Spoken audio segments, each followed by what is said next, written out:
गुरु महाराज उसी बगिया में बैठे हुए थे। बगल से दो सेठ आए।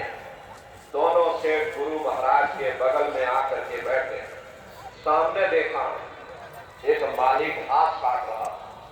घास काटते काटते माली को नींद आ गई और वह घास के ऊपर सो गया। दोनों सेठ आपस में बातचीत करने लगे। देखो उस माली को, सबसे ज्यादा सुखी तो वह माली है। कम से कम उसे नींद तो आ रही। हम लोगों को नींद तक नहीं आती। नींद की गोलियां खा खा करके सोना पड़ता। गुरु महाराज उन सेठों की बात सुन रहे थे। गुरु महाराज बोले, अरे भाई सेठ जी, तुमने अपने आप क्यों फैसला कर लिया?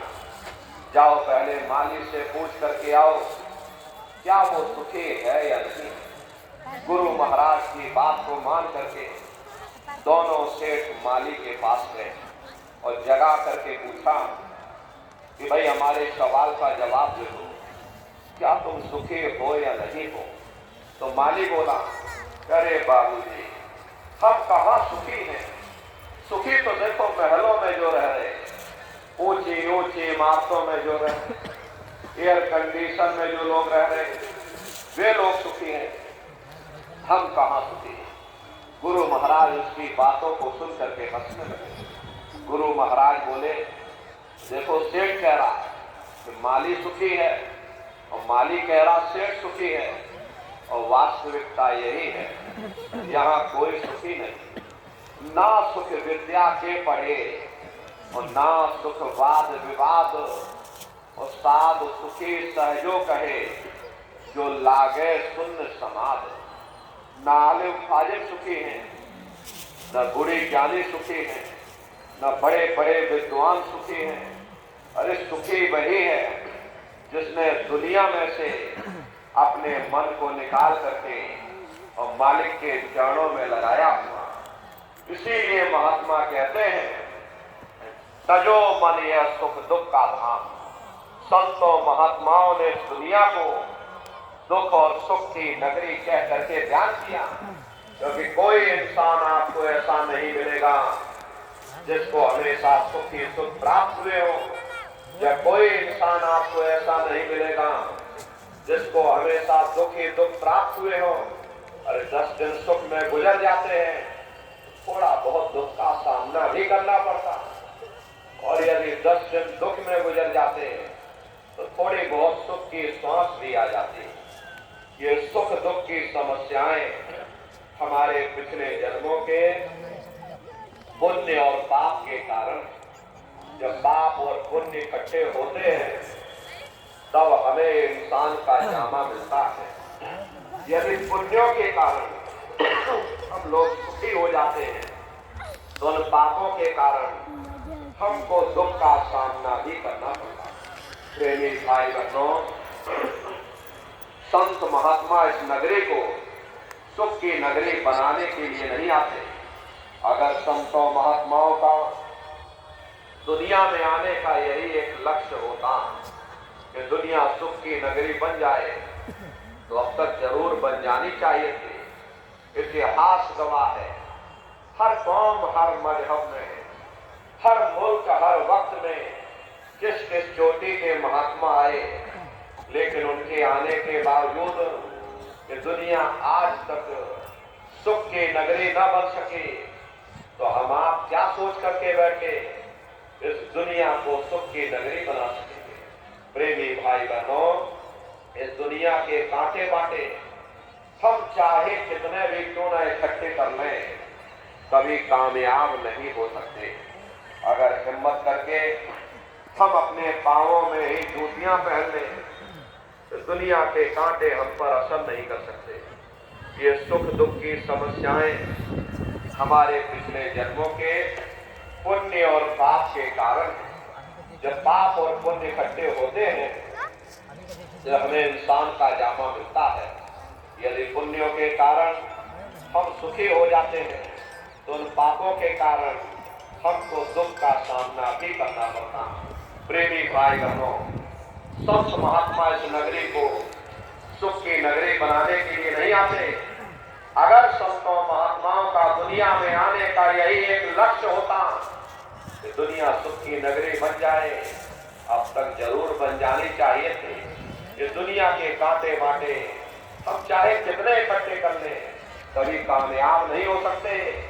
लेकिन अगर हिम्मत करके हम अपने पांवों में जूतियां पहन लें, दुनिया के कांटे हम पर असर नहीं कर सकते। इसीलिए महात्मा कहते हैं, भाई लगो तुम अब चढ़कर सतनाम। अगर तुम सुख पाना चाहते हो, अगर तुम शांति पाना चाहते हो, तो सतनाम की खोज करो, उस परमात्मा की भक्ति करो। क्योंकि जितना समय तुम्हारा ये ध्यान उस मालिक की भक्ति में लगा रहेगा, हम दुनिया में 2-4 दिन जरूर सुख हासिल कर सकते हैं। और अगर तुम्हारा ध्यान मालिक की भक्ति की तरफ से हट जाएगा, दुनिया तुम्हारे लिए दुख का रूप बन करके खड़ी हो जाएगी। आप अपनी बुद्धि से जरा विचार करिएगा। एक छोटा सा बच्चा अपने पिता की उंगली पकड़ करके मेला या नुमाइश में घूमने जाता है। उसे मेले की हर साजो सामान बड़ी खूबसूरत नजर आती है। किसी जगह खेल खिलौनों की दुकानें लगी हुई है, कई गुड्डे गुड़ियों की दुकानें लगी, कई मिठाई और पकवान की दुकानें लगी। वह बच्चा सोचता है कि शायद ये खुशी सबको मेले के साजो सामान से प्राप्त हो रही। और अगर भूल करके भी वो बच्चा अपने पिता की उंगली छोड़ देता, वह साजो सामान उसी जगह रहता, लेकिन बच्चा रोने चिल्लाने चीखने लगता। तब उसे खुद ब खुद महसूस होता है, ये खुशी हमें तभी तक प्राप्त हो सकती जब तक हमने अपने पिता की उंगली पकड़ रखी थी। अरे हमारा पिता कौन है? वो परमात्मा है, वो परमेश्वर है, जिसने अंड खंड ब्रह्मांड की रचना की। जितना अरसा, जितना समय तुम्हारा ध्यान उस मालिक की भक्ति में लगा रहेगा, हम दुनिया में 2-4 दिन जरूर सुख हासिल कर सकते। और अगर हमारा ध्यान उस मालिक की भक्ति की तरफ से हट जाएगा, तो सारी दुनिया हमारे लिए दुख का रूप बन करके खड़ी हो जाएगी। इसलिए प्रेमी भाई बहनों, चारों तरफ से अपने ख्याल ध्यान को समेट करके एक मन एक चित्त हो करके सुरत शब्द नाम की कमाई करो, उस परमात्मा की भक्ति करो। ये मनुष्य शरीर हम लोगों को इसीलिए मिला है और कोई दूसरा उद्देश्य नहीं। मनुष्य शरीर पाने का एकमात्र यही उद्देश्य है, भाई अब की बार तुमको ये मौका मिल गया। जब माँ के घर में आप उल्टे लटके हुए थे, उस समय परमात्मा से यही प्रार्थना आप करते थे कि हे परमात्मा, अब प्रभु कृपा करो हुए भांति और सब तज भजन करे दिन राति। हे मालिक, इस बार हमको मौका दे दो, इस बार हमको मनुष्य शरीर दे दो। हम भजन करेंगे, भक्ति करेंगे, हम अपनी जीवात्मा का कल्याण करेंगे। तो परमात्मा ने तुम्हारी पुकार सुन ली, तुमको ये सुंदर सा मनुष्य शरीर दे दिया और कह करके भेजा कि भाई ये मनुष्य शरीर कि मैंने तुमको कुछ समय के लिए दिया है, हाँ तुम अपनी जीवात्मा को मेरे शरीर में बैठा करके उस मालिक की भक्ति करके समय रहते अपनी जीवात्मा का कल्याण करा लेना। मैंने कुछ समय के लिए तुम सबको एक किराए का मकान दिया, जब समय पूरा होगा तो मैं अपने सिपाहियों को भेजूंगा और उस समय पर तुम मेरे किराए के मकान को खाली कर देना। लेकिन इतना ध्यान रखना कि जैसा साफ सुथरा मैंने तुमको ये किराए का मकान दिया है, वैसा ही साफ सुथरा तुम मुझको वापस लौटाना। लेकिन इस किराए के मकान में बैठ करके इन्होंने अच्छे बुरे खोटे पाप कर्म कर डाले। मेरे किराए के मकान को इन्होंने अपने कर्मों से गंदा कर दिया, इसलिए कर्मों की सजा इनको मिलेगी। ले जाओ इनको फलाने नरक में डाल दो। अरे महात्मा कभी झूठ नहीं बोलते, महात्माओं ने जब साधना किया और साधना करके जब ऊपर गए, ऊपर जा करके जब उन्होंने नरकों का हाल देखा, तो हमारी आपकी जानकारी के लिए उन्होंने धर्म ग्रंथों में लिख दिया, लोभ के खंभ तपत के माही, और जहां जीव को ले चुकाई वहां बड़े बड़े लोहे के खंभे अग्नि से धधक धधक कर लाल हो रहे। ऐसे छोटे जीवों को उन्हीं खंभों पर लिटा दिया जाता, अजीब हाय हाय करके चिल्लाता है, तड़प तड़प जीव जुलम बुखारी और तपत खंभ दुखे मुझे भारी। असहनीय वेदना होती, असहनीय दुख और दर्द होता, जीव वहां रोता और चिल्लाकर लाखों लाख योजन मील तक तुम्हारे रोने चीखने चिल्लाने की आवाज और नरकों से होकर के गुजरती है। लेकिन प्रेमी भाई बहनों, वहां कोई तुम्हारी पुकार सुनने वाला नहीं, कोई तुम्हारी दर्द भरी आवाज को सुनने वाला नहीं। नरकों की सजा पूरी करने के बाद में इन्हीं जीवात्माओं को 4 खान 84 लाख योनियों में डाल दिया जाता, और 4 खान 84 लाख योनियों में ये जीव अनंतों अनंत युगों तक के लिए, अनंतों अनंत समय के लिए 4 खान 84 लाख योनियों में भटकता रहता। ये 4 खान कौन कौन से? अंडज पिंडज उपमज स्थावर, ये 4 खाने हैं। इनकी 84 लाख योनियां होती। पहली श्रेणी पेड़ पौधों की आती है जिनके अंदर पानी का तत्व मौजूद होता। कभी ये भी मनुष्य हुआ करते थे, लेकिन आज अपने कर्मों का ये भोग पा रहे, एक जगह पेड़ बन के खड़े हुए। दूसरी श्रेणी कीड़े मकोड़ों की आती है जिनके अंदर पृथ्वी और अग्नि का तत्व मौजूद होता। तीसरी श्रेणी पंछियों की आती, चौथी चौपाई जानवरों की आती, और 5वीं स्वयं इंसानों की आती है जिसके अंदर 5 तत्व जल पृथ्वी अग्नि वायु आकाश 5 तत्व मौजूद होते हैं। प्रेमी भाई बहनों, ये 4 खाने हैं, इनकी अलग अलग कुल 84 लाख योनियां होती हैं। अब आप पेड़ पौधों को ही देखिए तो आम का पेड़ अलग है, नीम का पेड़ अलग है, पीपल का पेड़ अलग है। ऐसे ही अलग अलग प्रजातियों के कीड़े मकोड़े, अलग अलग प्रजातियों के पशु पंछी, कुल मिलाकर 84 लाख योनियां हैं। हम दुनिया के जीव नरकों की सजा पूरी करने के बाद में इन्हीं 84 लाख योनियों में भटकते रहते हैं। मामूली कष्ट नहीं होता। कई जन्म भय कीट पतंगा, और कई जन्म भय नील कुरंगा, और कई जन्म पंखी सरखोइयो, और कई जन्म हैबर वृक्ष जोइयो, मिल जगदीश मिलन की वरिया, और चिरंकार यह देश सजरिया। करोड़ों करोड़ युगों से नरकों की सजा पूरी करने के बाद में फिर हम लोगों को कभी कीड़े पतंगों की योनि में, कभी पेड़ पौधों की योनि में, तो कभी पशु और पंछियों की योनि में डाल दिया जाता। प्रेमी भाई बहनों, 84 लाख योनियों की सबसे जो आखिरी योनि होती है वो गाय और बैल की योनि होती है। गाय स्त्री का रूप लेती है और बैल पुरुष का रूप लेते हैं। ये 84 लाख योनियों की सबसे आखिरी योनि यानी अंतिम पायदान होता है। उसके बाद तब जाकर के हम लोगों को दोबारा फिर से मनुष्य शरीर प्राप्त होता। इसीलिए कहा गया है बड़े भाग्य मानुष तन पाया और कोट जन्म जब फटका खाया। कोटान कोट जन्म जन्मांतरों तक अलग अलग योनियों में भटकने के बाद में तब बड़े सौभाग्य से तुम लोगों को ये मनुष्य शरीर प्राप्त हुआ है।